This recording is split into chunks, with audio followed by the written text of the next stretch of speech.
দেখো আজকে জিওগ্রাফির ইন্ডিয়ান জিওগ্রাফির হচ্ছে 4 নম্বর ক্লাস। যারা নতুন আছে তাদেরকে পাঠিয়ে দিয়েছি, একটু দেখে নেবে। প্লে লিস্টও দিয়ে দিয়েছি। আজকে আবার গ্রুপেও প্লে লিস্ট পেয়ে যাবে, যে জিওগ্রাফির যে 4 নম্বর মানে টোটাল 4টে ক্লাসের প্লে লিস্ট আবার পেয়ে যাবে। তো একবার সবার উদ্দেশ্যে বা নতুনদের উদ্দেশ্যে, মানে যে দিনকে যে সাবজেক্টটা ধরবো, অর্থাৎ আজকে যেমন জিকে করাচ্ছি জিওগ্রাফি, তো সেই রকমই একটু ব্যাপারটা বলে দিই, যে অনেকের একটা বুঝতে সমস্যা হয় যে কোথা থেকে কেমন ভাবে কি শুরু করব, এরকম ব্যাপারটা। কারণ কম বেশি নোটস তো রিসোর্সেস বিভিন্ন বই নোট সমস্ত জায়গা থেকেই পাওয়া যায়, কিন্তু কতটুকু পড়তে হবে কতটুকু ছাড়তে হবে সেই ব্যাপারটা, বা হচ্ছে কিভাবে পড়বো স্ট্র্যাটেজি, সব থেকে এটাই হচ্ছে জানা ভীষণ জরুরি। তার কারণ না তো তুমি কি হবে যে কনফিডেন্স হারিয়ে ফেলবে, কারণ একদিক থেকে তুমি পড়তে পড়তে গেলে এবার বুঝতে পারছো না যে আদৌ তোমার যা পরীক্ষায় আসবে সেইটুকু পড়া হচ্ছে কিনা, বেশি হচ্ছে কিনা, কম হচ্ছে কিনা, সেরকম ভাবে বুঝতে পারবে না। এবার ব্যাপারটা হচ্ছে সিলেবাস, যেটা মানে জিকে সিলেবাস বলেও সেরকম কিছু নেই, কোনো লিমিট নেই। তবে মাধ্যমিক পর্যন্ত মানে ক্লাস 7, 8, 9, 10-এর টেক্সট বইগুলোতে যেমন যেমন যে সিলেবাস আছে, সেই সিলেবাস অনুযায়ী আমাকে পড়তে হবে। এইখানে আমি একটা সিলেবাস করে দিয়েছি। এটা কনস্টেবল লেখা থাকুক, এসআই লেখা থাকুক, যে ডব্লিউএপি কনস্টেবল মেন আছে বলে কনস্টেবলের সিলেবাস নয়, ওভারঅল সিলেবাস, ঠিক আছে? সমস্ত সমস্ত পরীক্ষার ক্ষেত্রে বলতে পারো, সমস্ত পরীক্ষার ক্ষেত্রে বলতে পারো যে ওভারঅল সিলেবাস। যেমন আমরা জিওগ্রাফিটাকে যদি ধরি, তো জিওগ্রাফির 3টে পার্ট আছে: West Bengal geography, Indian geography, আর হচ্ছে ওয়ার্ল্ড জিওগ্রাফি। তাহলে ওয়েস্ট বেঙ্গল জিওগ্রাফির ক্ষেত্রে পড়লে তোমাকে কি পড়তে হবে? প্রথমে ভূপ্রকৃতি, তারপরে হচ্ছে তার সীমানা, অর্থাৎ আহ, তার সঙ্গে ওয়েস্ট বেঙ্গলের সঙ্গে অন্য আর কোন দেশের সীমানা রয়েছে, বা আর অন্য কোন স্টেটের সীমানা রয়েছে, সেই সঙ্গে যে পশ্চিমবঙ্গের স্বাভাবিক উদ্ভিদ, মৃত্তিকা, জলবায়ু, শস্য, খনিজ সম্পদ, খাদ্য প্রক্রিয়াকরণ শিল্প, তথ্য প্রযুক্তি শিল্প, পাহাড় পর্বত, নদ নদী, পশ্চিমবঙ্গের কোন অঞ্চল কি জন্য বিখ্যাত। নেক্সট হচ্ছে যে কুলিক পাখিরালয় বা পশ্চিমবঙ্গের উপরে পর্যটন কেন্দ্র বা কোনো চিড়িয়াখানা বা উল্লেখযোগ্য বা মানে দর্শনীয় স্থান কিছু থাকলে পরে সেইগুলো কোশ্চেন আসতে পারে। এবং এই হচ্ছে একটা সিলেবাস, যে এর মধ্যে আসবে। এবার এই রিসোর্স বা এই নোটস তুমি নিজে নিজে তৈরি তৈরি করতে পারো, বিভিন্ন বই থেকে তৈরি করতে পারো। কিন্তু আমি বলবো যে তুমি নিজে থেকে যদি করো, তাহলে কুল কিনারা খুঁজে পাবে না, কতটুকু কি পড়তে হবে না পড়তে হবে খুঁজে পাবে না, বা একটা সময় দেখবে হয়তো কনফিডেন্স হারিয়ে ফেলছো। তো সেই কারণের জন্য আমি যখন যে সাবজেক্টটা, মানে এখন ইন্ডিয়ান জিওগ্রাফি ধরেছি, তুমিও ইন্ডিয়ান জিওগ্রাফিটাই ধরো, ঠিক আছে? তুমিও ইন্ডিয়ান জিওগ্রাফিটাই ধরো।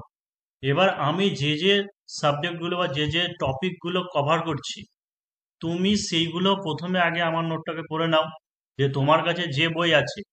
তবে একটা জিনিস বলবো, ক্র্যাক ডব্লিউবিসিএস যে বইটা আছে, এই বইটা বিশেষ করে ইতিহাস, ভূগোল, ইন্ডিয়ান পলিটি, ঠিক আছে, এইগুলোর জন্য এনাফ, খুব ভালো সুন্দর করে এখানে দেওয়া আছে। এর বাইরে আশা করি কিছু হয় বলে মনে হয় না, কিন্তু আমার মনে হয় যে তাও জিকে অনেকটাই বেশি দেওয়া আছে। যেমন ভূগোলের ভূপ্রকৃতি টুপ্রকৃতি আরো প্রচুর অনেক বিস্তারিত আলোচনা করা আছে, অত পড়তে গিয়ে আমার মাথা খারাপ হয়ে যায়। তো সেই কারণে যেন তবুও যে কোনো, এটা বলেই বলছি না, তুমি তরুণ গোয়েলের বা নিতিন সিংহানিয়ার বই নিয়েও বসতে পারো, বা ক্লাস 9, 10-এর বইটা নিয়েও বসতে পারো। দিয়ে আমার নোটটা করে নেওয়ার পরেও আর একবার ওই টেক্সট বইটা পড়ে নেবে। দিয়ে যদি দেখো যে ইম্পর্ট্যান্ট কোনো কিছু পয়েন্ট মিস গেছে বা সেইটুকু করার দরকার আছে, তখন সেইটুকু সেটার সঙ্গে অ্যাটাচ করে নেবে। কারণ জিকে বই এমন হয় না যে, কোনো একটা স্ট্যান্ডার্ড বই হয় না যে এই স্ট্যান্ডার্ড বই থেকে বা এই কোচিং সেন্টারের বা এই টিচারের একটা স্ট্যান্ডার্ড বই পড়ে নিলাম, সেখানে সবকিছু থেকে গেলে পেয়ে গেলাম। সেটা কোনোদিন হয় না। মানে ফালতু হার্ড বকে লাভ নেই যে একদম 99% পর্যন্ত কমন এইসব বলবো উল্টো পাল্টা কথা, ঠিক আছে? জিকে তবুও কিছুটা আমি পয়েন্ট টপিক টাচ করে দিচ্ছি। অবশ্যই নোটও যথাসাধ্যই চেষ্টা করব, কিন্তু যদি মনে হয় যে তুমি অন্য আর একটা রিসোর্সেস বা অন্য একটা বই নিলে, যদি মনে হয় যে হ্যাঁ এক্সট্রা কিছু পয়েন্ট আছে, বা আমার যদি মনে হয় যে হ্যাঁ এটা এই নোটের কাছে নেই, তোমরা জোগাড় করে নিও বা পড়ে নিয়ে, সেইটুকু আমি বলে দেবো। কিন্তু পড়ার নিয়ম হচ্ছে এটাই, যে কম্পিটিটিভ পরীক্ষার ক্ষেত্রে এরকম তো নয় যে তোমাকে ইতিহাস দিয়ে শুরু করতে হবে, কি ভূগোল দিয়ে শুরু করতে হবে, কি বিজ্ঞান দিয়ে শুরু করতে হবে, এরকম নয়। যে যে কোনোটা দিয়ে শুরু করতে পারে। হ্যাঁ, যারা 2-3 বছর ধরে কম্পিটিটিভ লাইনে আছে, যে মোটামুটি তোমাদের সিলেবাস কমপ্লিট হয়ে আছে, ঠিক আছে, তাও হয়তো অল্পের জন্য ক্র্যাক করতে পারছে না, বা উপর দিয়ে যাচ্ছে, তাদের ক্ষেত্রে তোমরা নিজেরা যেমন করে খুশি প্র্যাকটিস করতে পারো, মানে মক টেস্ট দিতে পারো। তার পাশাপাশি আমার নোটটা হয়তো বুস্টার ডোজ হিসাবে কাজ করালে সেটা করতে পারো। মানে যাদের 1-2 বছর সিলেবাস শেষ হয়ে গেছে, পড়া হয়ে গেছে, তাদের ক্ষেত্রে তোমরা তোমাদের ইচ্ছে মতো করতে পারো আর সাথে এই নোটটা করতে পারো। কিন্তু যারা প্রথম থেকে প্রিপারেশন নিচ্ছ তাদের ক্ষেত্রে বলবো, আমি যেমন যেমন করে যে সাবজেক্টে এগিয়ে যাচ্ছি, শুধু জিকের বলে নয়, ম্যাথের ক্ষেত্রেও তাই হবে, ইংলিশের ক্ষেত্রে সেটার ক্ষেত্রেও তাই হবে, অন্যান্য সমস্ত সাবজেক্টের ক্ষেত্রে সেই রকমই হবে, সেইভাবে এগিয়ে যাও। এবং এই সারা সপ্তাহের যে ক্লাস হবে তারপরে তোমার যদি মনে হয় যে তোমার কাছে এনাফ টাইম আছে এতগুলো নোট ফোট এগুলো করে নেওয়ার পরেও, তখন তাহলে তুমি প্র্যাকটিস সেট বা মক টেস্ট দাও। কিন্তু আমার মনে হয় যে ভালো করে কেউ যদি পড়ো, তাহলে এই যে সপ্তাহে 5 দিনের যে ক্লাস থাকবে সেই 5 দিনের সমস্ত কিছু করার পরেও দেখবে সময় পাবে না। এমন নয় যে জিকে একবার দুবার পড়ে নিলে পিডিএফটা শুধু তা নয়, ওই একবার দুবার পিডিএফ পড়ে কিন্তু হবে না। তোমার মনে হবে যে পড়া হয়ে গেল, কিন্তু যখনই তোমাকে কে কোশ্চেন ধরছে বা কোশ্চেন করতে যাচ্ছে হবে না। তো ওই একই পড়াকেই বারবার তোমাকে রিভিশন দিতে হবে, বারবার লিখে লিখে পড়তে হবে, না তো মনে থাকবে না। যে আমি তাড়াতাড়ির মধ্যে সমস্ত সিলেবাস বই কমপ্লিট করব সেইভাবে পড়ে গেলাম, মানে ওপর ওপর সেইভাবে পড়লে হবে না। Slow but steady win the race. Time লাগুক, যে তাড়াতাড়ি পরীক্ষাও চলে আসছে বলে তুমি ভাবলে যে সমস্ত সাবজেক্টে আমি তাড়াহুড়ো করে একবার শেষ করে দেবো, দরকার নেই। এবার হলো না, পরের বার হবে। তাই একবার কিন্তু তুমি যদি একবার কোনো সাবজেক্ট কমপ্লিট হয়ে গেলে দ্বিতীয়বার কিন্তু আবার প্রথম থেকে পড়তে ভালো লাগবে না। এই কারণে জন্য যেটা প্রথম থেকে ভালো করে কমপ্লিট করতে চাইছো সেই সাবজেক্টটাকে ফার্স্ট টাইমই ভালো করে একবার কমপ্লিট করো প্রথমবার। সেকেন্ড টাইম যে যে জিনিসগুলো অসুবিধা হচ্ছে সেইগুলো তখন ফোকাস করবে। তো এইখানে সিলেবাসটা দেওয়া আছে, ঠিক আছে। এটা শুধু কনস্টেবল বলে নয়, কনস্টেবল, এসআই, অন্যান্য যে কোনো পরীক্ষা, সিজিএল ফিজিএলও যদি বলো তাও, মানে এর বাইরে আর কি হয় না, ঠিক আছে। এই টপিকগুলোকে কেন্দ্র করে তুমি নোটও বানাতে পারো, তো অল সাবজেক্টেরও সবই এখানে দেওয়া আছে।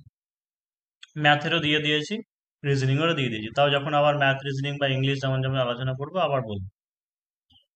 তো ইন্ডিয়ান জিওগ্রাফি দেখো আজকে 4 নম্বর ক্লাস। প্রথম টপিক যেটা, সেটা হচ্ছে ভারতের স্বাভাবিক উদ্ভিদ। ভারতের স্বাভাবিক উদ্ভিদ ও হচ্ছে বনভূমি, এনএফএস, যেটার পুরো নাম হচ্ছে ন্যাশনাল ফরেস্ট পলিসি অনুযায়ী ভারতে 33% বনভূমি থাকা উচিত, কিন্তু বর্তমানে আছে মাত্র 20 থেকে 21%। আর একটা জিনিস, এসআই এর অনেক স্টুডেন্টরা এখনো জানে যে আগেকার দিনে যেমন বড় বড় কোশ্চেন হতো 10 নম্বরের বা 5 নম্বরের, 2.5 নম্বরের, সেরকম এখন অনেকের ধারণা আছে। তবে খুব সম্ভাবনা কম যে একদম 10 নম্বর বা 5 নম্বর আসার সম্ভাবনা, যতটুকু খোঁজ নিয়েছি। কারণ ওটাতে খাতা চেক করতে, তারপরে মার্কিং করতে অসুবিধা হয়, কারণ অনেকে আরটিআই করে দিয়ে অভিযোগ জানায় যে তার মার্কস আরো পাওয়া উচিত ছিল, তো একটা ডিসক্রিমিনেশনের সৃষ্টি হয়। তো এই কারণে জন্য আশা করা যাচ্ছে এরকম হবে না, তবে 2 নম্বর বা 2.5 নম্বর একটু টিকা আকারে 1-2 লাইন লেখার মতো হতে পারে। তো যেমনই দিক না কেন, এই যে নোট যেটা যেটা আছে এটা প্রিলিমেন বোথ কভার হবে, এই নোটের সাহায্যে প্রিলিমেন বোথ কভার হবে। মানে কোনো অসুবিধা নেই যে মেনের জন্য আবার আলাদা করে নোট, প্রিলির জন্য আলাদা করে নোট, সেইভাবে করতে হবে। ন্যাশনাল ফরেস্ট পলিসি অনুযায়ী ভারতের 33% বনভূমি থাকা উচিত, কিন্তু বর্তমানে আছে 20 থেকে মাত্র 21%। বনভূমির পরিমাণ সব থেকে বেশি আছে মধ্যপ্রদেশ, অরুণাচল প্রদেশ, তারপর হচ্ছে ছত্তিশগড়। মানে সব থেকে একদম পরপর অনুযায়ী সাজিয়েছি, সব থেকে বেশি বনভূমি কোথায় আছে বললে অবশ্যই হচ্ছে মধ্যপ্রদেশে আছে। আর শতকরা হিসেবে বেশি হচ্ছে লাক্ষাদ্বীপ, কিন্তু লাক্ষাদ্বীপটা হচ্ছে ইউনিয়ন টেরিটরি, তাই হচ্ছে রাজ্য হিসেবে যদি বলে তাহলে অবশ্যই হচ্ছে মিজোরাম। তারপর আন্দামান নিকোবর, অরুণাচল প্রদেশ, এটা ডব্লিউপিএসআই প্রিভিয়াস ইয়ারেই পড়েছিল। আবার অন্যান্য পরীক্ষায় হোক বা যে কোনো পরীক্ষা আসতে পারে, অনেকের যে একটা ভ্রান্ত ধারণা আছে যে বনভূমির পরিমাণ বেশি আছে, সেটা মধ্যপ্রদেশ সবাই জানে। কিন্তু কোশ্চেনটা ভালো করে দেখে নিতে হবে যে পার ক্যাপিটা এরিয়া বলুক বা যদি পার্সেন্টেজ হিসেবে যদি বলে, তাহলে অবশ্যই সেটা হচ্ছে স্টেট হিসেবে মিজোরাম।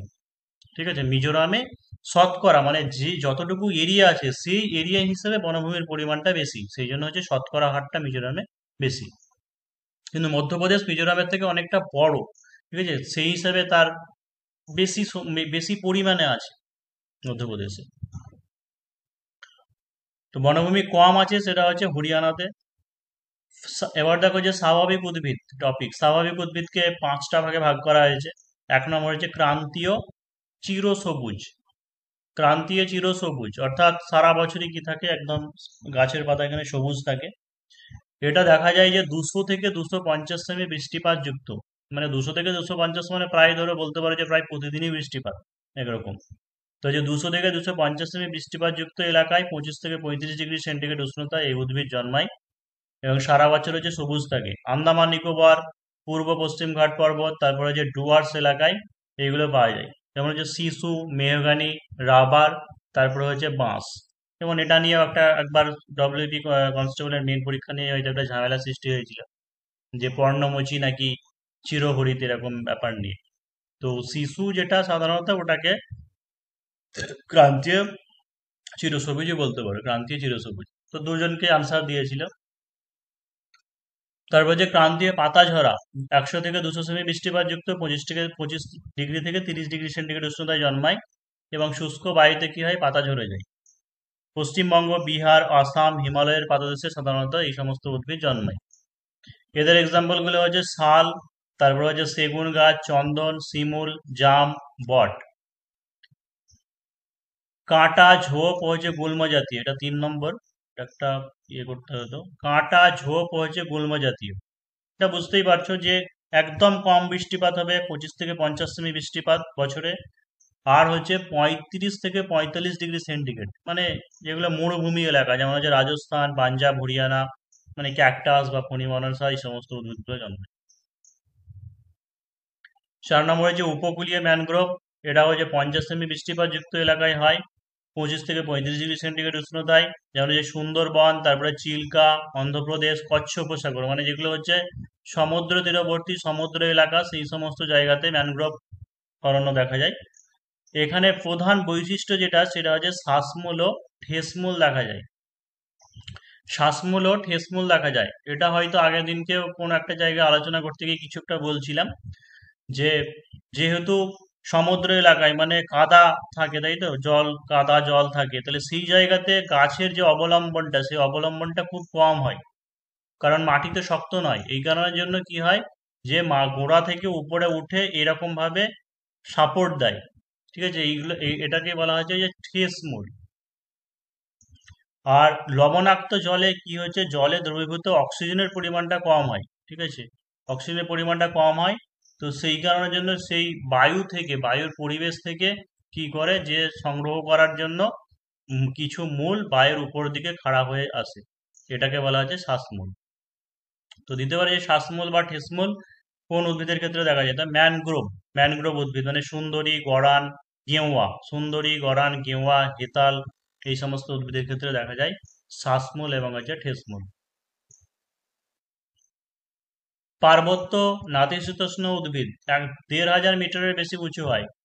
জম্মু কাশ্মীর, তারপরে হচ্ছে উত্তরাখণ্ড, সিকিম, দার্জিলিং প্রভৃতি এই সমস্ত জায়গায় দেখা যায়। পাতাগুলো সূচালো হয় যাতে বরফ না জমে, গাছগুলি মোচার মতো হয়, উপরের দিকে ছুচালো হয়। কারণ বিশেষ করে জম্মু কাশ্মীর, উত্তরাখণ্ড, সিকিম, দার্জিলিং এই সমস্ত জায়গাতে হয়তো মানে এখানে সারা বছরই কি থাকে, সবসময় বরফে ঢাকা থাকে, সবসময় বরফে ঢাকা থাকে।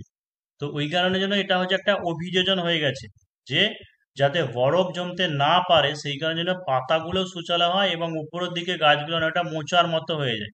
ঠিক আছে, যাতে বরফটা মাথায় না জমতে পারে, গলে যাতে নিচের দিকে চলে আসে, সেই কারণের জন্য হচ্ছে। এটা একটা কোশ্চেন দিতে পারে যে সূচালো হয় বা পাতাগুলো সূচালো হয় কোন উদ্ভিদের ক্ষেত্রে, সেটা হচ্ছে পার্বত্য নাতিশীতোষ্ণ উদ্ভিদ, জম্মু কাশ্মীর, উত্তরাখণ্ড, সিকিম, দার্জিলিং এ যে সমস্ত দেখা যায়।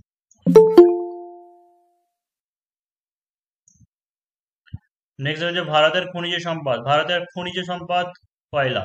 হয়তো তোমাকে যদি মানে এমন হয় যে হলো, ঠিক আছে, যে ডেসক্রিপটিভ আবার চালু হলো বা কিছু বললো, তোমাকে পয়েন্ট এরকমই দেবে, তাই না, যে ভারতের স্বাভাবিক উদ্ভিদ সম্পর্কে আলোচনা করুন।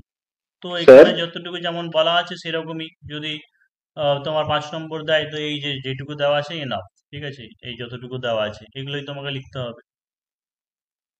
স্যার, ওই পার্বত্য নাতিশীতোষ্ণ উদ্ভিদ ওটা কি ইংরেজিতে কনিফেরাস? হ্যাঁ, ভারতের খনিজ সম্পদ, ভারতের প্রধান খনিজ সম্পদ হচ্ছে কয়লা।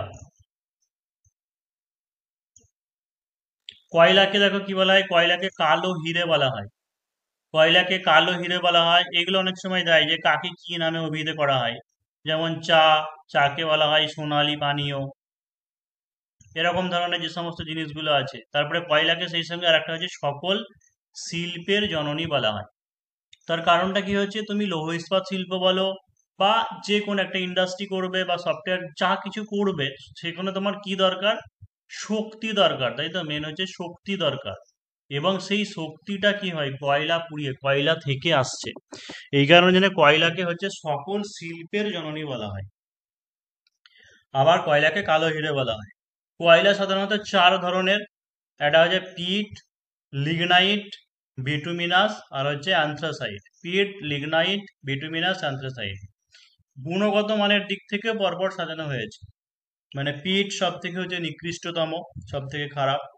তারপর হচ্ছে লিগনাইট, তারপর হচ্ছে বিটুমিনাস, তারপর হচ্ছে অ্যান্থ্রাসাইট। আর অ্যান্থ্রাসাইট কি সব থেকে হচ্ছে ভালো মানের। এগুলো কোশ্চেন এখন আসছে বা আসতে পারে, যে পিট যেটা সেটা হচ্ছে নিকৃষ্টতম, খারাপ। আর অ্যান্থ্রাসাইট যেটা সব থেকে ভালো মানের। কিন্তু বিটুমিনাস যেটা, সেটা ভারতে বেশি পরিমাণে পাওয়া যায়। তো যদি বলে যে ভারতে সব থেকে কোন কয়লাটা বেশি পরিমাণে পাওয়া যায়, সেটা হচ্ছে বিটুমিনাসটা ভারতে বেশি পরিমাণে পাওয়া যায়। অর্থাৎ বিটুমিনাস খুব একটা খারাপ নয়, কিন্তু অ্যান্থ্রাসাইট সব থেকে ভালো, তারপরে বিটুমিনাস। কয়লা পাওয়া যায় ঝাড়খণ্ডের দামোদর নদী, তারপরে হচ্ছে বরাকা নদী উপত্যকায়। উড়িষ্যার মহানদী উপত্যকায় বৃহত্তম সঞ্চয় ভান্ডার আছে। ঠিক আছে, অর্থাৎ ঝাড়খণ্ডের দামোদর নদী, তারপরে বরাকা নদী, এই সমস্ত উপত্যকায় কয়লা উৎপাদন করা হয়।